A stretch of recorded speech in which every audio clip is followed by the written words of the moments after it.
Yesterday, a man walked out of a store. A man walked out of a store. I think there's a much better way that I could say that and write it.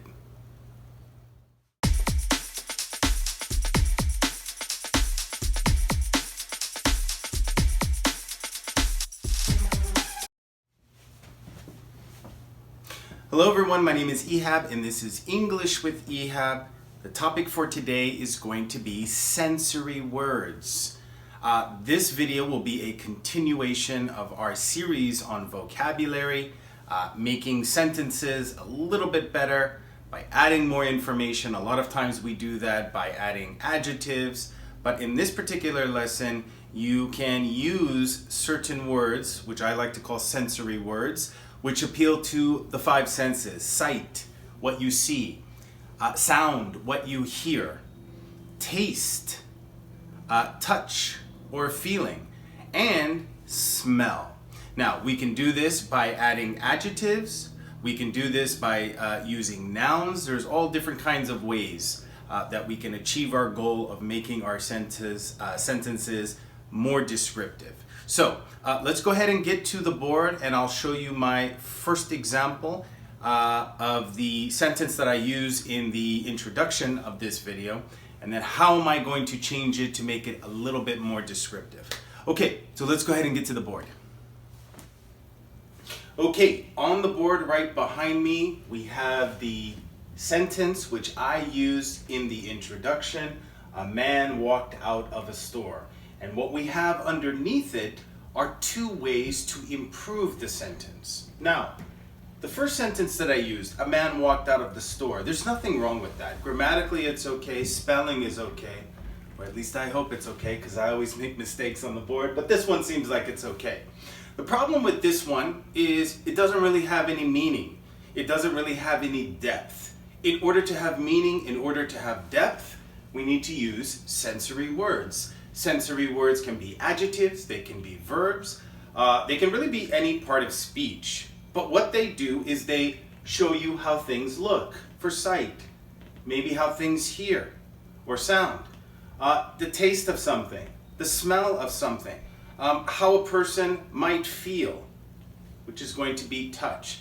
So let's go ahead and look at the next couple of examples here. Instead of saying a man walked out of a store, what I can say is a well-dressed man strolled out of a store, smiling, whistling, and holding red roses and a large box of chocolate. So, a lot more information here. Well-dressed man is an adjective. Strolled is a verb. When you stroll is a verb to walk, but walk slowly and casually. So I can say, I take a stroll, or I stroll along the ocean or along the beach. Smiling, verb. Whistling, verb. Large box of chocolate, large is adjective, red is adjective. So again, I'm just pointing this out. Okay, you can use different parts of speech here. We've used verbs, we've used adjectives, but they give us an idea, specifically how something looks. Well-dressed, strolled, smiling. Whistling is for sound, something that you hear. Large and red. Okay, now students ask me, is this necessary? Well, it is necessary if you want somebody to understand what you are trying to say. Instead of saying a man walked out of the store, which seems pretty neutral, when I say a well-dressed man strolled out of a store, smiling, whistling, holding red roses and a box of chocolate, what do you think is going on here? Well-dressed man, box of chocolate, roses. This sounds like he's on a date. Getting ready for a date. That's what this looks like right here. And again, I can't infer that from this sentence right here. A dirty looking man darted. Darted means you run very quickly. Darted out of a store holding a large black bag as a security security guard, there's my first mistake, as a security guard ran after him. This one has an entirely different meaning. Again, we're using an adjective. Dirty looking, something that I can see. Darted is a verb, but again, it is something that you can see. Large is an adjective. Black is an adjective. Okay? Lots of description here. Now, what do you think is happening in this sentence? This sounds like it's a thief, somebody who is stealing something. So it seems like some kind of crime is happening. Okay? So, again, it is completely up to you if you want to use these sensory words. But these words that appeal to the five senses are really amazing. They give you a lot more meaning, and they are able to allow you to communicate exactly what you want to say. Now, if I really want to say that this man had a date, you're not going to be able to tell that from this sentence here. But you are going to say that from this sentence.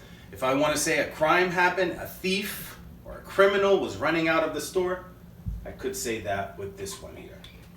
Okay, so in the conclusion, what I'm going to do is I'm going to put some sentences that are very similar to this one right here. And we're going to see together, you guys at home and myself, see if we can improve them by using sensory words. Okay, let's get to the conclusion. Okay, on the board right behind me, I have 3 sentences which I wrote in the black marker. And then what I have underneath them are suggestions. Suggestions to make the sentences better and more descriptive. Now, you guys at home, you guys can change them in any way that you like. These are just my ideas. So the first one, I ate a meal. I ate a meal. Second one, I work in a building. I work in a building. The third one, I live in a neighborhood. I live in a neighborhood. Now, you guys at home, you guys can change them in any way that you want. If you want to try that right now, you can. And while you are doing that, what I'm going to do is go over my ideas. I ate a spicy meal. That's a better sentence. When you say I ate a spicy meal, at least it lets somebody know what the flavor was. It could be more descriptive. I ate sweet and sour chicken. Never be afraid to actually use the right noun, the proper noun. So if you ate chicken, if you ate beef or fish, say that. It adds more meaning. I cooked and ate a delicious pasta last night. Again, I've used adjectives here. These adjectives are sensory words. They add so much more meaning than just simply saying, I ate a meal. Excuse me. The next one. I work in a building. I work in a building. Okay? I work in a tall, modern building. Tall, again, lets you know how high it is. Modern means that it's really, really new. A lot more meaning there. I work in a noisy building. Again, that's a different sense. That would be for sound. I work in an old building which has squeaky floors. Squeaky floors are the noise that a floor will make if it is old. Not only a floor, but a door, anything related to a home or a building. If it's really, really old, it's going to make this sound. So again, lots of senses here, right? We have sight, tall, modern. We have sound, noisy, squeaky. Again, much better than the original. The last one, I live in a neighborhood. Again, just information, but we don't know what kind of a neighborhood. We don't know what it looks like, how it makes you feel to live there. So let's take a look. I live in an exciting neighborhood where parties happen all the time. This one sounds amazing. All right, but when we say exciting, that's an adjective which lets a person know how you feel. Now, could be something like this. I live in a peaceful neighborhood, which is the opposite. All right, it's not exciting, but it makes you feel very calm. A peaceful neighborhood surrounded by tall, green trees and beautiful birds that chirp all the time. If you don't know what this word means, chirp is the sound that a bird makes. So, let's examine this last sentence. Lots of description here. Peaceful is touch, how you feel. Tall and green, that's sight. That's what I can see. Beautiful is also sight. Chirp. Chirp is a verb, but again, it's a sensory word for sound. So, a lot of description here. A lot more depth, a lot more meaning. It's better to speak this way. It's better to write this way. Now, students ask me a lot, am I going to have to use this? It really depends. If you really want to describe something and you want the person that you are talking to, or if you're going to write something and you want the person who's going to read what you write to fully understand what you are trying to say, this is the way to go. This is the way to go. I hope you guys learned something today. I will do another video, which is going to be in the vocabulary series soon. But anyways, if you did like the video, if you can please like and possibly subscribe. If there's a video that you want to see in the near future, please leave a comment down below, and I promise to make that happen soon. As always, keep on speaking English. Bye-bye.